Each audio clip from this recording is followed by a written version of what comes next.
Hello दोस्तों, आज हम करने वाले हैं क्लास 12th हिस्ट्री के एमसीक्यू इम्पोर्टेंट क्वेश्चंस जो आपके एग्ज़ाम में बड़े ही काम आएंगे आपके। तो चलिए शुरू करते हैं इसको। पहला चैप्टर हमारा जो है हड़प्पा सभ्यता, इसके एमसीक्यू क्वेश्चन है। हड़प्पा सभ्यता किस काल की है, मतलब किस युग की मानी जाती है? पाषाण, लोह, कांस्य या आधुनिक? तो इसका सही उत्तर होगा कांस्य युग की। हड़प्पा सभ्यता की खोज किसने की थी? John Marshall, Dayaram Sahni, RD. Banerjee, Alexander Cunningham? तो इसका उत्तर होगा दयाराम साहनी। हड़प्पा सभ्यता का प्रमुख नगर कौन सा था? तो वो है मोहनजोदाड़ो। हड़प्पा सभ्यता किस नदी के किनारे विकसित हुआ? सिंधु नदी के किनारे। हड़प्पा सभ्यता का एक अन्य नाम क्या है? सिंधु घाटी सभ्यता। हड़प्पा सभ्यता के लोग किस धातु का उपयोग किया करते थे? तो इसका उत्तर क्या होगा, आप बताइए। तो वो था कांसा। हड़प्पा सभ्यता के घर किससे बने होते थे? लकड़ी, पत्थर, पक्की ईंट या फिर मिट्टी से? तो इसका उत्तर होगा पक्की ईंट से। मोहनजोदाड़ो में महान स्नानागार किस का प्रतीक थे? व्यापार का, शिक्षा का या धार्मिक जीवन का या कृषि का? तो इसका होगा धार्मिक जीवन का वो सही प्रतीक थे। हड़प्पा सभ्यता के लोग किस लिपि का प्रयोग करते थे? ब्राह्मणी, देवनागरी, अज्ञात लिपि या फिर फारसी? तो इसका होगा अज्ञात लिपि। हड़प्पा सभ्यता का पतन कब हुआ? तो जो हड़प्पा सभ्यता का पतन बताया जाता है वो बताया जाता है 1500 ईसा पूर्व को। चलिए अब आगे देखते हैं।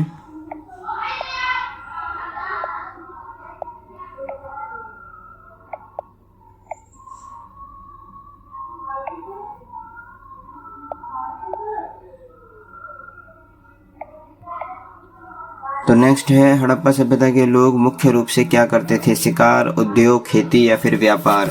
तो इसका सही उत्तर होगा खेती। हड़प्पा सभ्यता में कौन सा पशु पालतू नहीं था? गाय, घोड़ा, भेड़ या फिर बकरी? तो इसका सही उत्तर होगा घोड़ा। हड़प्पा सभ्यता के प्रमुख व्यापारिक केंद्र का नाम क्या था? लोथल, काशी, दिल्ली या फिर आगरा? तो जो सही उत्तर होगा वो होगा लोथल। लोथल किसके लिए प्रसिद्ध था? मंदिर, किला, विद्यालय या बंदरगाह? तो सही है बंदरगाह। हड़प्पा सभ्यता की अर्थव्यवस्था किस पर आधारित थी? व्यापार, कृषि, दोनों या फिर इनमें से कोई नहीं? तो इसका मुख्य है दोनों, यानी कि व्यापार पर भी और कृषि पर भी। अगला है, हड़प्पा सभ्यता में जल निकासी व्यवस्था कैसी थी? खराब थी, साधारण थी, उन्नत थी या नहीं थी? तो जल निकासी बिल्कुल उन्नत थी। हड़प्पा सभ्यता के लोग किस प्रकार के मकान बनाते थे? झोपड़ी, महल, व्यवस्थित घर या फिर गुफा? तो व्यवस्थित घर बनाते थे हड़प्पा के लोग। हड़प्पा सभ्यता के लोग किससे कपड़े बनाते थे? ऊन से, रेशम से, कपास से या फिर जूट से? तो इसका उत्तर होगा कपास से। हड़प्पा सभ्यता के प्रमुख स्थल भारत में अभी कहाँ हैं? पंजाब और गुजरात, बिहार, उत्तर प्रदेश या केरल? तो इसका उत्तर होगा पंजाब और गुजरात में। हड़प्पा सभ्यता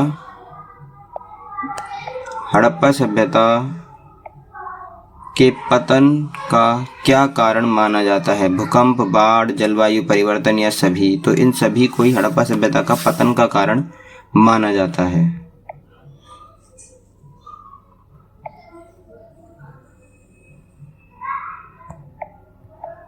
तो अब हम करते हैं चैप्टर नंबर 2 जो है इसका राजा, किसान और नगर को। तो इसके जो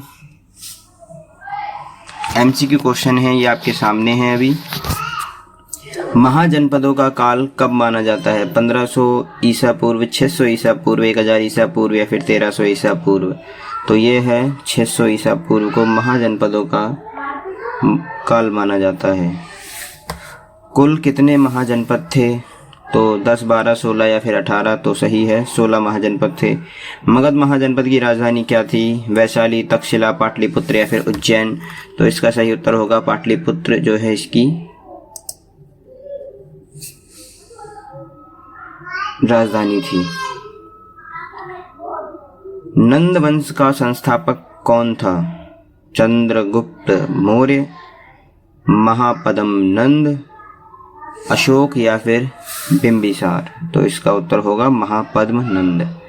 मौर्य वंश का संस्थापक कौन था? बिंदुसार, चंद्रगुप्त मौर्य, अशोक या फिर समुद्रगुप्त। तो Chandragupta Maurya is the right answer. Then next है मौर्य साम्राज्य का सबसे प्रसिद्ध शासक कौन था? बिंदुसार, अशोक, धनानंद या फिर हेरक। तो इसका सही होगा Ashok. Ashok is the right. Ashok का धर्म क्या कहलाता था? बौद्ध धर्म, जैन धर्म, वेद या धम्म। तो अशोक का जो धर्म था, अशोक का धर्म था धम्म। अशोक के शिलालेख किस लिपि में लिखे गए थे? देवनागरी, फारसी, ब्राह्मणी या फिर उर्दू। तो इसको कहेंगे हम ब्राह्मणी। मेगास्थनीज किसके दरबार में आया था? अशोक के, बिंदुसार के, चंद्रगुप्त के या फिर हर्षवर्धन के। तो करेक्ट आंसर इज चंद्रगुप्त के। मेगास्थनीज की पुस्तक का नाम क्या था? अर्थशास्त्र, रामायण, इंडिका या महाभारत। तो करेक्ट है इंडिका। अब चलते हैं आगे, देखते हैं और क्या है। कौटिल्य यानी चाणक्य की प्रसिद्ध पुस्तक कौन सी थी? तो चाणक्य की प्रसिद्ध थी अर्थशास्त्र। मौर्य प्रशासन में कर संग्रह करने वाला अधिकारी को क्या कहते थे? तो इसको कहा जाता था समाहर्ता। पाटलिपुत्र किस नदी के किनारे बसा था? पाटलिपुत्र जो है वो गंगा नदी के किनारे बसा था। मौर्य काल में भूमि पर कितना कर लिया जाता था? इसमें कर मिसिंग है मतलब, तो वो है 1/6%। मौर्य काल में नगर प्रशासन का प्रमुख कौन था? राजा, मंत्री, नगराध्यक्ष या फिर सैनिक। तो करेक्ट होगा नगराध्यक्ष। अगला है मौर्य काल में सैनिकों का प्रमुख कौन था? सेनापति, ग्राम प्रमुख, मंत्री या फिर व्यापारी। तो इसका उत्तर होगा सेनापति। अशोक के शिलालेख कहाँ कहाँ पाए गए हैं? केवल भारत में, भारत और पाकिस्तान में, भारत, नेपाल, अफगानिस्तान, केवल नेपाल में। तो इसका है भारत, नेपाल, अफगानिस्तान। किस शासक ने कलिंग युद्ध लड़ा था? तो वो थे हमारे अशोक। अशोक जो हैं उन्होंने कलिंग युद्ध लड़ा था। कलिंग युद्ध के बाद अशोक ने क्या अपनाया? कलिंग युद्ध के बाद अशोक ने शांति की नीति को अपनाया। महाजनपद काल में प्रमुख आर्थिक गतिविधि क्या थी? तो वो थी कृषि प्रमुख गतिविधि। अब चलते हैं, देखते हैं आगे। चैप्टर नंबर 3 के आ चुके हैं यहाँ पर।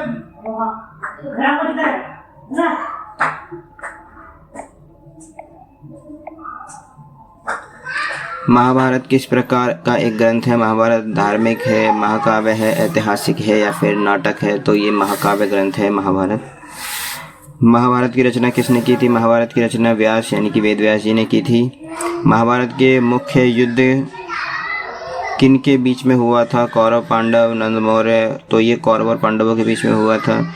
महाभारत का युद्ध कहाँ हुआ था? अयोध्या, मथुरा, कुरुक्षेत्र में हुआ था यह युद्ध। पितृसत्तात्मक समाज का अर्थ क्या है? महिलाओं का शासन, पुरुषों का प्रभुत्व, समानता या फिर कोई नहीं। तो इसमें आएगा पुरुषों का प्रभुत्व। गोत्र से संबंधित किससे है? परिवार से है, शिक्षा से है, व्यापार से है, धर्म से है? बताइए। जो गोत्र से संबंध है वो किस चीज से है? तो गोत्र का संबंध किससे है? वो है परिवार से। वर्ण व्यवस्था में कुल कितने वर्ण थे? तो 4 थे। निम्न में से कौन सा वर्ण नहीं है? ब्राह्मण, वैश्य, क्षत्रिय और जाट नहीं है वर्ण कोई भी। ब्राह्मणों का मुख्य कार्य क्या है? पूजा पाठ करवाना। क्षत्रियों का मुख्य कार्य क्या था? तो वो था युद्ध करना। That's is the right answer. चलिए अब आगे चलते हैं।